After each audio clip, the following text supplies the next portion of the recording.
আবহাওয়াবিদরা বলেন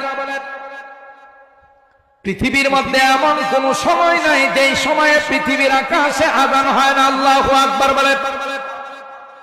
বাংলাদেশে ঢাকাতে যখন আযান হয়, উত্তরবঙ্গে তার 10 মিনিট পর আযান হয়, আবার ওইদিকে পূর্ব দিকে 5 মিনিট আগে আযান হয়।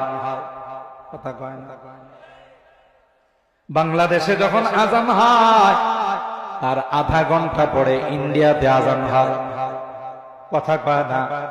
বাংলাদেশে যখন আযান হয় তার 1 ঘন্টা পর পাকিস্তানে আযান হয়। বাংলাদেশে যখন আযান হয় তার 3 ঘন্টা পর সৌদি আরবে আযান হয়। আল্লাহ পৃথিবীর সিস্টেমটাকে এমন বানিয়ে দিয়েছে, গোটা পৃথিবীতে এক সময় আযান হয় না। আল্লাহ ডাক দেয়া কয়, নবী আমার